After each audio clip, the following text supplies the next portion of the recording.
Sanibonani, Mkhulu Ndabezitha lo. Asike siyibukeni kanje le ndaba. Uma ngabe ngaso sonke isikhathi uhlezi ko boyfriend 7 days ngeviki uhlezi ko boyfriend. Uma ngabe ngaso sonke isikhathi uhlala ubona no boyfriend yakho ngo6 ntambama uhamba uyomvakashela mhlambe ekseni uyomvakashela. Isikhathi sokuphahla usithola nini? Isikhathi sokuconnecta nabantu bakamoya usithola nini? Isikhathi sokuconnecta nethongo usithola nini? Uma ngabe usuneyimpendulo zalowo mbuzo uzokwazi ukuthi indaba abantu abaningi bakamoya noma bahamba indlela kamoya bakhala ukuthi bashimile noma bakhala ukuthi idlozi alibapha abantu abazothandana nabo. Uzokuthola lapho ukuthi idlozi lisebenza ngomuntu oyedwa, idlozi likufunda isikhathi wedwa, idlozi likufunda isikhathi uhlambulukile ngaso sonke isikhathi ukwazi ukuthi uliphe leso sikhathi salo lisebenze ngawe.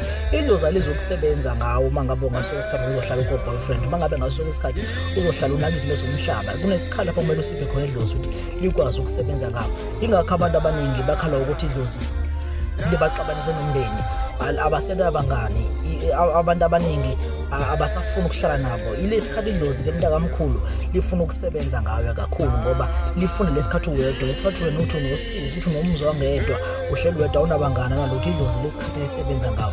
So ingasididi abantu abamkhulu, kukhona izikhathi zahlukahlukene idlozini, siliphi idlozi isikhathi sokuthi lisebenze ngawe. Sizofika isikhathi lapho kuzomela khona ubuyele ebantwini uphinde uhlale nabo, kodwa abantu futhi abanomsebenzi phi kwimpilo yakho ngoba umuntu ongenamsebenzi phi kwimpilo yakhe idlozi lakhe liyamkhahlela liyamsusa eduze wakho. So ningakhaliswa into eyenzeka manje uma nisalungisa imoya. Kukhona okuhlokuzayo ekumele nilibheke ngedlozi uzokwazi ukuthi ulisebenzele ngokufanele mntaka Mkhulu. Ngiyabonga.